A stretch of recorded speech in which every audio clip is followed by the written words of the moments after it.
My name is Marissa Caldwell, and for most of my life, I was invisible by design. I was the child who never caused trouble, the girl who memorized prime numbers for fun, and read textbooks like they were novels. I didn't argue, didn't rebel. I was efficient, obedient, useful. They used to call me gifted. My teachers praised my mind, said I was destined for great things.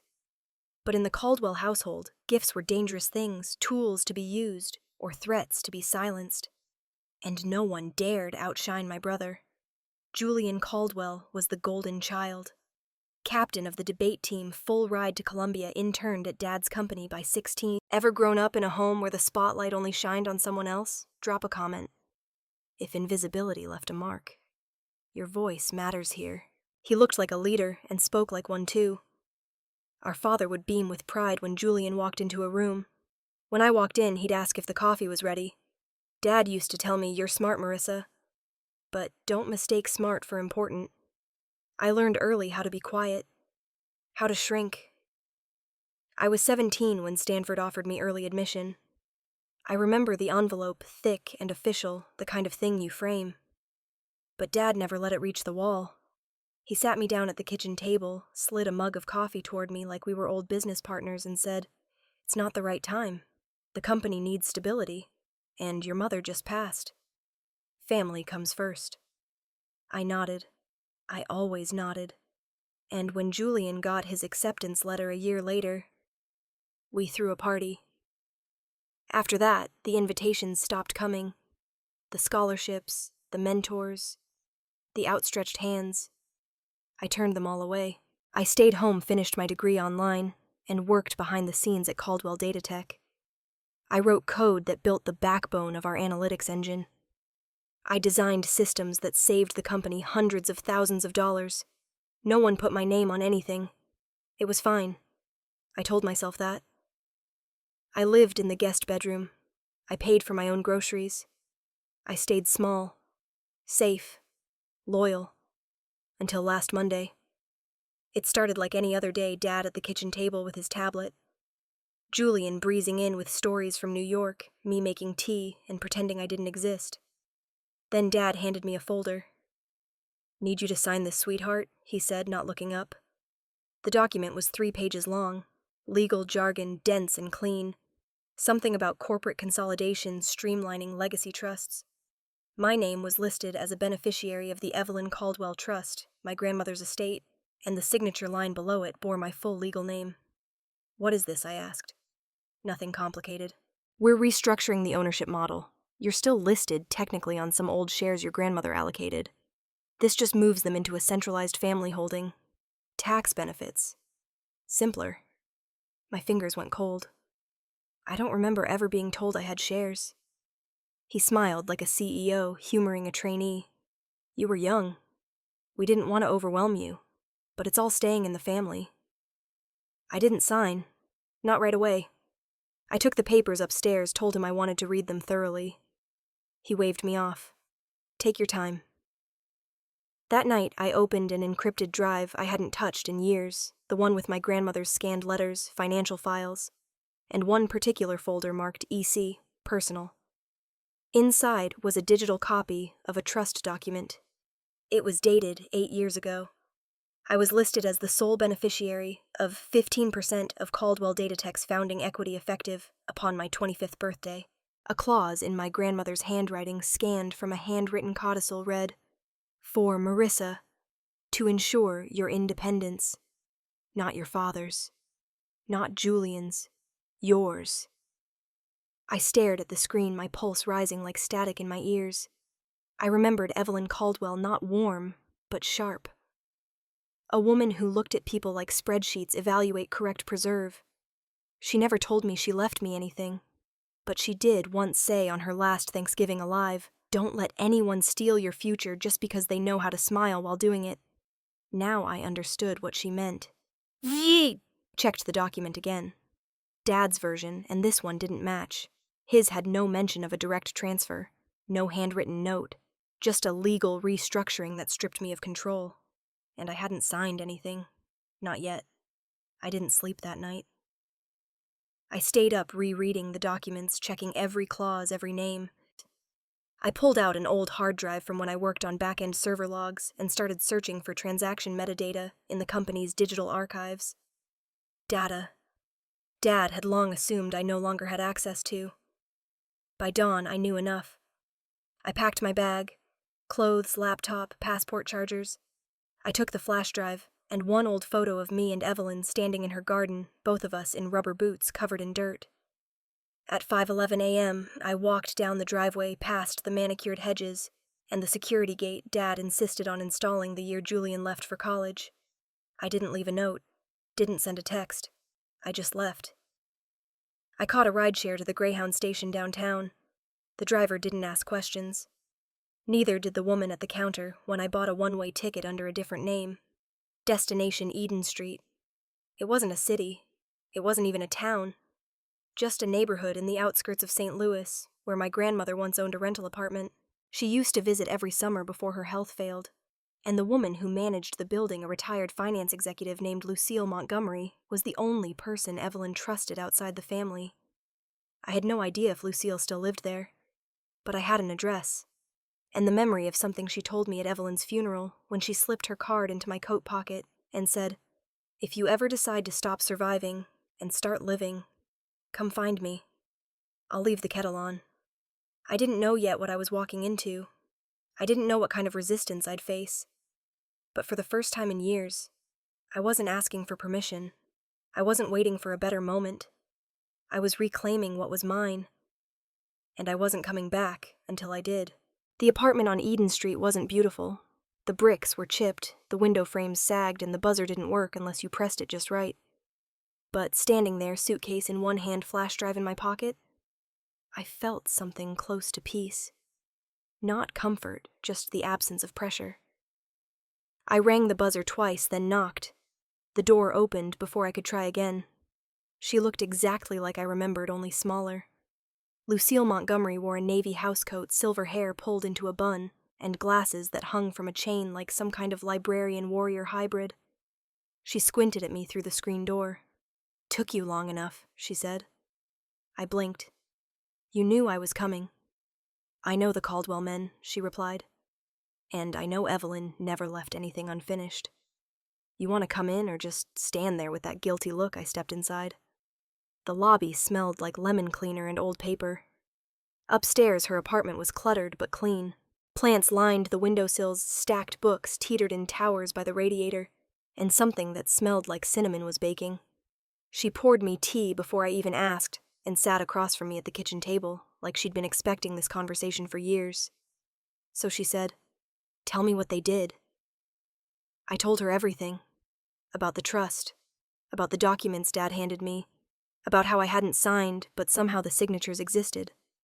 About Julian, about how he just smiled while Dad made moves behind my back. I told her I left, that I had no idea what came next, that I was scared, but too angry to stop. She didn't interrupt. Not once. Only when I paused to breathe did she finally speak. "Your grandmother warned me this might happen," she said.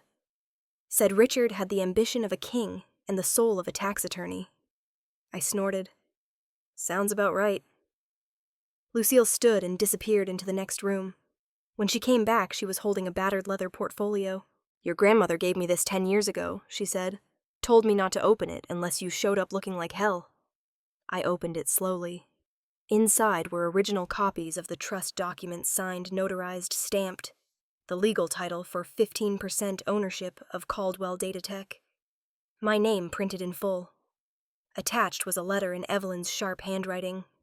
"If Richard ever tries to claim this belongs to anyone else, show them this, and tell Marissa she doesn't need to ask.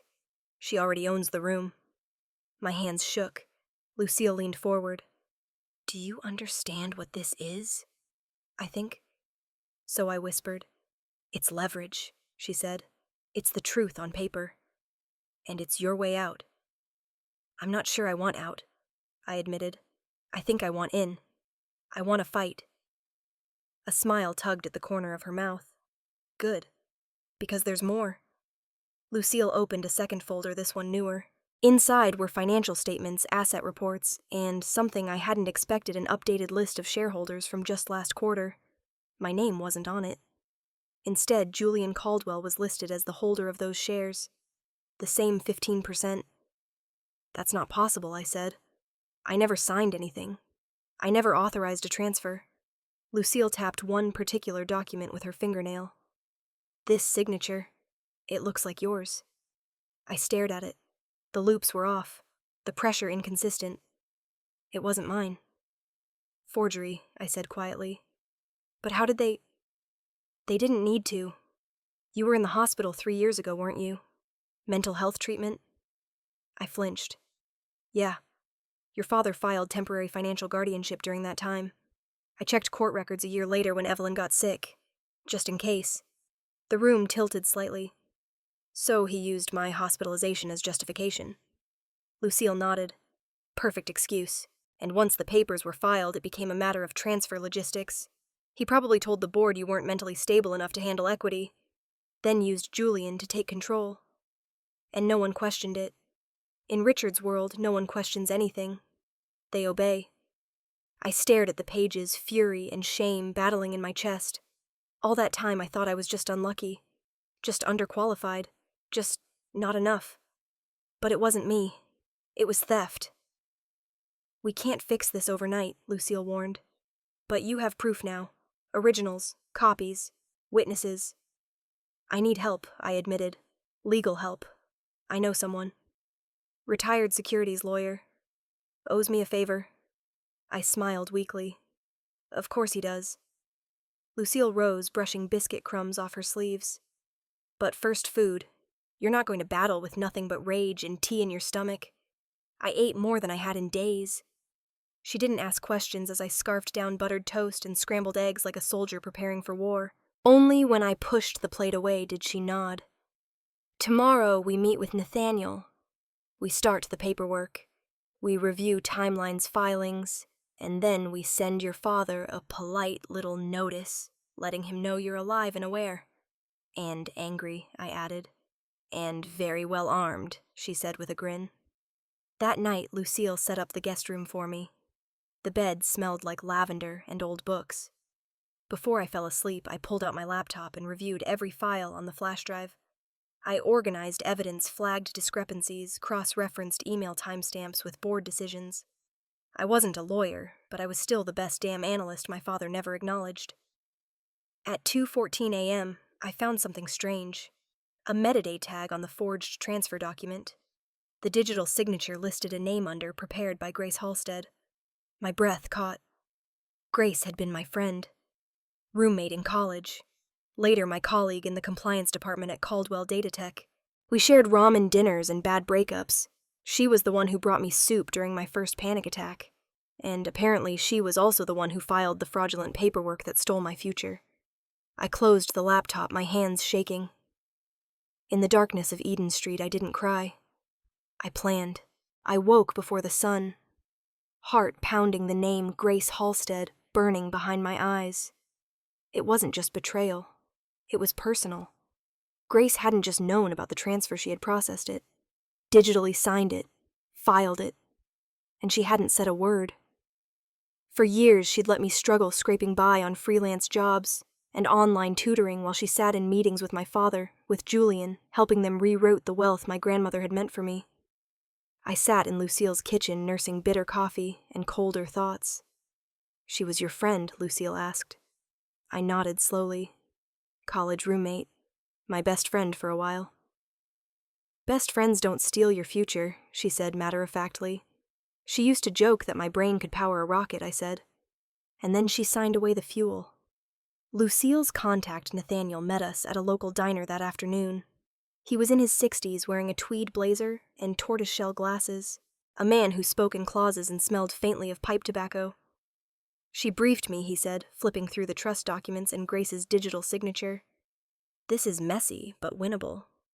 The good news is we have the original trust language, the forged signature metadata, and a timeline that places you in treatment during the supposed authorization. The bad news is your father has deeper pockets. Then we hit him where it hurts, I said. Reputation, not just assets. Nathaniel nodded approvingly. Smart girl. Here's what we do. We file a temporary injunction against any further sale or movement of the shares. We then subpoena all internal transfer documents starting with the one Grace processed. If her digital trail matches your timeline, she's implicated in fraud. And, Julian, I asked. He may be complicit. Depends how much he knew. Julian always knows, I said bitterly. Nathaniel slid a folder across the table. Start here. Write down everything you remember about the conversations, the dates, who said what. If they want to fight, we'll give them one. After he left, I sat in the booth, hands shaking over the paperwork. Lucille watched me silently before saying, You know what you need? A vacation to a country with no extradition. She smirked. You need a hacker. I beg your pardon. You're brilliant, she said, standing. But no one fights a corporate empire with Google Docs. Enter Theo Alvarez. Lucille introduced us that evening. He lived one floor below her in apartment 3B, 29 scruffy too many hoodies, and the kind of eyes that had seen too much code and not enough sunlight. He opened the door mid-song something in Spanish and blinked when he saw me. This, the girl with the trust fund wore. That's me, I said, folding my arms. He nodded slowly. Cool. We sat on his couch while Lucille made tea in his kitchen like she owned the place. Theo powered up a laptop that looked like it had been soldered together by hand. Okay, Marissa, he said, cracking his knuckles. Tell me what you want to know, and I'll tell you if it's illegal. I need to prove that the share transfer was forged. I need to track who approved it. I need to know if Grace acted alone, or if Julian and my father were involved. He grinned. That's not illegal. That's journalism. I gave him the flash drive and watched as lines of code bloomed across the screen. Within minutes, he had access to timestamp logs from the Caldwell Datatech servers, the kind of logs only someone with internal admin access should have seen. Here we go, he said, whistling low. Grace submitted the transfer form from an IP address traced back to your father's private office. 2 minutes later, a second login approved the change Julian's credentials. My stomach dropped. He knew, I whispered. Not only knew, Theo replied, he confirmed it. He ever been betrayed by someone you trusted most. Share this video with someone who needs to hear this. Maybe they're still trying to wake up. He clicked again. A security cam still frame popped up on screen. The image was grainy but unmistakable. Grace sitting at my father's desk. Julian standing behind her. Both of them looking at something on the monitor, aim stamp. March 3rd, 12 p.m. That was the same week I was still under treatment at St. Mary's Psychiatric. Lucille crossed her arms. That's your timeline. That's your proof. No, I said, standing slowly. That's just the beginning. 2 days later, I emailed Grace. I didn't threaten, didn't accuse. I just wrote, we need to talk. I know about March 3rd. Meet me. She replied within an hour. You have no idea what you're doing, Marissa. But fine. 1 coffee. Neutral ground. We met at a nondescript cafe downtown, the kind with 2 bright lights and bad espresso. Grace walked in wearing a fitted blazer and guilt painted beneath her eyeliner. God, she said, sliding into the booth. You look like yourself again. I feel like myself again, I replied. And I'd like to know why you helped steal from me. Grace looked around before leaning in. I didn't want to be part of it, I swear. But Richard promised me a board position. He said if I streamlined the paperwork, he'd back me for VP. And Julian. He never said a word, just stood there, smiling, like it was already his. My jaw tightened. You forged my signature. No, she said quickly. I filled out the e-documents, yes. But the signature was preloaded. Your father had a scanned copy, said it was from an old file. I just clicked submit, and that's supposed to make it better. No, she admitted, but it makes it survivable. I took a slow breath, reached into my pocket, and slid a flash drive across the table. What's that A recording, I said. Security footage, server logs, everything I need to make your life very, very difficult. Grace's eyes widened. You're threatening me. I'm offering you a choice. Come clean. Give me a sworn statement, admit what you did, and testify if needed. Or I can let the firm and the SEC watch you explain it on camera. She hesitated. I'm not your enemy, Grace, I said. But I'm not your cover either. She stared at the flash drive like it might bite her. I'll think about it. You have 48 hours. I stood and left her there shaken and small. That night, back at Eden Street, Theo helped me draft the affidavit template. Lucille reviewed legal terms, and I stared at a wall of post-it notes connecting timelines, motives, names. Do you ever sleep? Theo asked.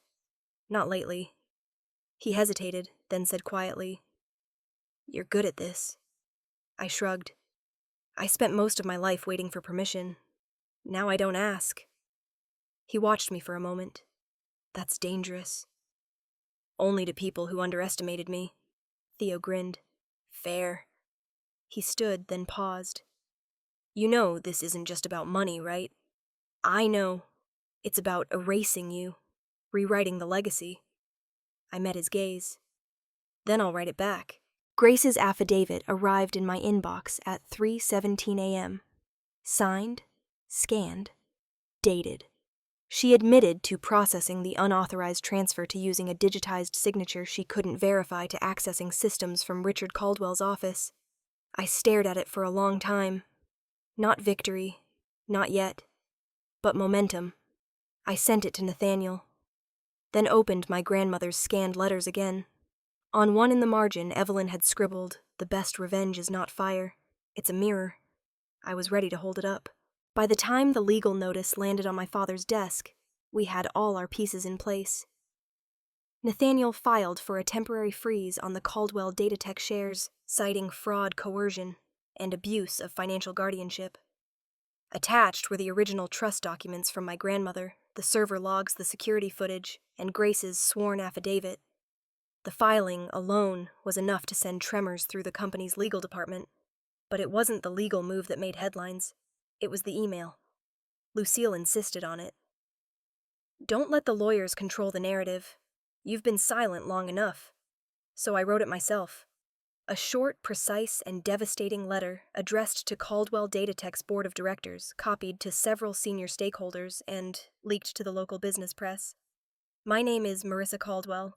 I am the legal beneficiary of a 15% equity share in Caldwell Datatech, as designated by my late grandmother, Evelyn Caldwell. This share was transferred out of my name through fraudulent means while I was under medical care. The transfer was initiated by individuals within this company, namely Richard Caldwell and Julian Caldwell, without my knowledge or consent. Enclosed, you will find documentation verifying the forgery alongside a sworn statement from a company officer directly involved in the transaction. I am pursuing full legal restitution. But more importantly, I am reclaiming my name. Sincerely, Marissa R. Caldwell. Within 48 hours, the story was everywhere. Caldwell heiress accuses CEO of corporate theft. Whistleblower confirms share fraud at Datatech. Trust fund betrayal. Family empire implodes. I didn't expect sympathy, and I didn't want it. But I hadn't realized how many people had been waiting for someone to challenge the Caldwell dynasty. Investors started calling emergency meetings. Minor stakeholders demanded audits. The board scheduled a vote.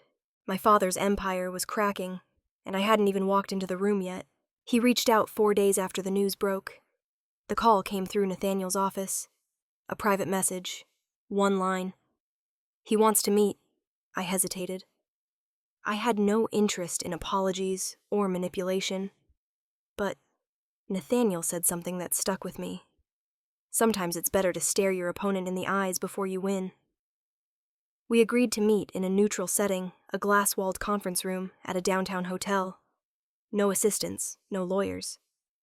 Just Richard Caldwell and the daughter he hadn't spoken to in over 2 months. He arrived late, of course, wearing his signature charcoal suit, silver hair combed with calculated imprecision. He looked tired, and angry, and smaller than I remembered. "Marissa," he said with a tight smile, "you've made quite a mess." I folded my hands. Not as messy as forging legal documents. "You're upset," he said calmly. "I understand. But going public. Really?" "You stole from me," I said. "Don't pretend this is about emotion." He waved that off. You were young, unstable. It wasn't safe for you to manage assets of that size. I was protecting your future by transferring my shares to Julian without my consent. He met my eyes. He was ready. You weren't. You mean he was obedient? He didn't reply. I leaned forward. Do you know what Evelyn said in her final letter to me? Don't let anyone rewrite your story for convenience. I didn't understand it then. I do now. He sighed. What do you want, Marissa? Truth, accountability, and control over what's mine. His expression hardened. You're going to ruin your brother's future for a technicality. I felt the fury spike in my chest. A technicality, I said softly. You mean the part where I was institutionalized, and you used that moment to legally gut my inheritance? Or the part where Grace risked her entire career because you promised her a title, or how Julian smiled while you erased me? He looked away. You built a company on data, Dad, I said. So let me give you some. I have Grace's statement. I have time-stamped logs. I have enough digital evidence to open not just a civil case, but a criminal one. So, if you're asking what I want, here it is. If this moment hit you hard, smash that subscribe button because Marissa's just getting started. I pulled a document from my bag and slid it across the table. A public admission, signed, stating the transfer was fraudulent, that you acted outside the bounds of your legal guardianship, and that the shares rightfully belong to me. You sign it, and I'll drop the criminal filing. We keep this inside the civil court. He stared at the document like it might burn him. You always were smarter than Julian, he said at last. More dangerous. I stood. You're damn right. As I walked away, I didn't look back. The next board meeting was closed door, but I got a full report from Nathaniel by that evening.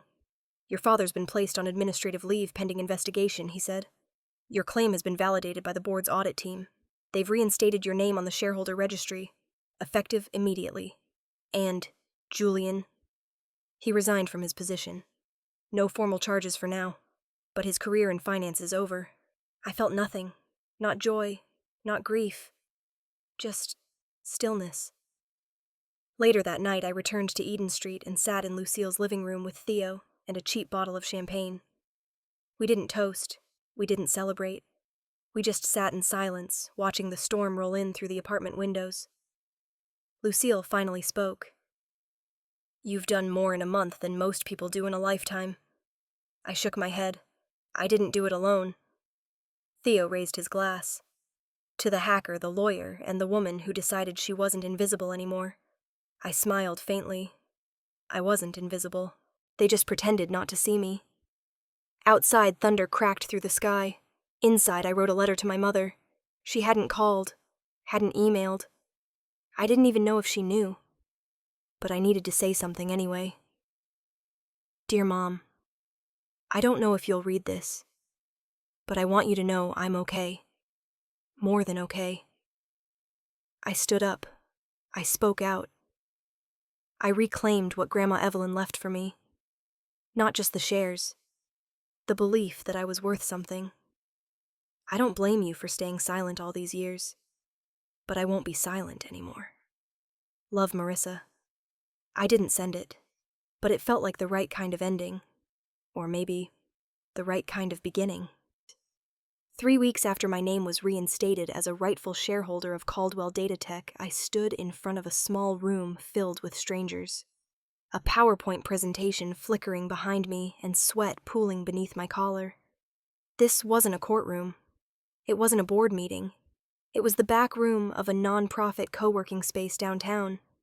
And I was here not as someone's daughter, not as the prodigy or the victim, but as Marissa Caldwell, founder of Aurora Rising, a mentorship and micro-investment initiative for young women recovering from financial control, coercive family systems, and generational erasure. I clicked to the next slide. A photo of Evelyn Caldwell smiling in black and white from the 1970s. Bold shoulders, sharper eyes. The kind of woman who didn't ask for permission. My grandmother once told me I began voice steady that silence makes thieves powerful. I spent most of my life being silent, until I realized I wasn't just losing my future, I was helping them steal it. A woman in the front row nodded. Another scribbled in a notebook. I kept going. It took time to build something from the ashes. Even after I won the legal battle, I didn't want to stay at Caldwell Datatech. I sold back my shares at a fair value negotiated directly with the board and walked away with enough capital to start over. Lucille helped set up the initial paperwork for Aurora Rising. Theo built the security infrastructure, insisted on encrypted case files, and two-factor everything. He became CTO in all but name, even as he swore he didn't believe in titles. "I'll write the code," he said. "But if we start doing board retreats, I'm out." We laughed, but he meant it. Grace surprisingly kept her word. After testifying in my favor, she vanished from the company and from my life. I don't know where she went, but I hope in some small way she found a version of herself not shaped by desperation. Julian checked into rehab. That much I know. His email came 3 days after the settlement, 2 sentences long. "You deserved better." I'm sorry I didn't stop him. I didn't reply. Some apologies are better as echoes. My father didn't speak to me again, not even after the court signed the settlement, not even after my mother filed for divorce. The last I heard, he'd moved into a high-rise apartment and started teaching a business ethics course at a local college. The irony didn't escape anyone. Mom reached out slowly, letters at first, short phone calls after. She didn't ask for forgiveness. She offered accountability. "I let him convince me you couldn't handle things," she said during one call. But really, it was me. I couldn't handle losing the life I thought I built. We met for lunch a few weeks later. Her hair had gone gray, but her eyes looked clearer than they had in years. She brought a small wooden box, Evelyn's. Inside were letters I'd never seen before. Birthday cards. Notes of encouragement. Newspaper clippings of math competitions I'd won. Evelyn had kept every piece of my life, even the parts I thought no one noticed. She was always watching, Mom whispered, even when I wasn't. I didn't cry, but I did reach across the table and take her hand. Aurora Rising launched 6 months after the settlement. We rented a modest office downtown, 4 desks, an espresso machine, and a mission statement printed on recycled paper. We helped our first client 2 weeks in, a 19-year-old who had been forced to hand over her scholarship funds to her uncle. She'd never seen a dollar of her own tuition. We connected her with legal aid, helped recover her grant, and found her a new school with housing support. Every success story became part of our tapestry. There was Kara, a single mother whose ex forged documents in her name. Mina, a med student whose family drained her credit to fund a cousin's wedding. Tasha, who hadn't had access to her own bank account since she was 16. Each one different. Each one familiar. Because this wasn't just my story. It was a blueprint passed down quietly through generations, how to silence a girl before she finds her voice. But now we were rewriting it. One evening I returned to the apartment on Eden Street to find Theo in the kitchen tinkering with a custom server rack. He was barefoot, humming some old jazz tune, coffee steaming behind him. He looked up and smiled. "You're late." "I'm building an empire," I said, dropping my bag. "I saved you the last muffin," he replied. And I swear in that moment, I could have married him on the spot. We hadn't labeled anything yet. Not us. Not the feelings growing slowly between work sessions and late-night coding marathons. But we didn't need to. It was steady safe. No performance, no power games. Just 2 people choosing to be there. And for me, that was everything. The night of our official launch party, I stood on the rooftop of our shared office building, wind tangling my hair, a paper cup of sparkling cider in hand. Lucille joined me near the railing, a quiet smirk on her face. "Do you feel it yet?" she asked. "Feel what the shift, when you stop surviving and start leading." I thought about it. I feel calm. "That's leadership," she said. "Quiet power. Steady hands." I turned toward her. "You never told me why you helped Grandma Evelyn set up the trust the way she did." Lucille's eyes twinkled. "Because she knew your father wouldn't share. And because she believed you'd be smart enough to survive long enough to reclaim it. She always said the math didn't lie." Lucille smiled. Neither do instincts. A year later, I returned to the cemetery where Evelyn was buried. I brought her a copy of our first annual report wrapped in ribbon. I laid it next to the headstone beneath a bouquet of sunflowers. "We did it," I whispered. "Not just me. All of us." I closed my eyes and breathed in the stillness. There were still battles ahead, funding cycles, client overload, burnout. But we were equipped now. We were many, and we were loud. As I walked back to the car, I checked my phone. A new inquiry had come through the Aurora website. A girl from Texas, 16, said her parents were forcing her to sign over her savings. I replied immediately, "We're here. We believe you, and we'll help." That was the promise. The one Evelyn started. The one I would never break. If this story made you feel less alone in your fight to rise, share it, so silenced voices everywhere can finally be heard.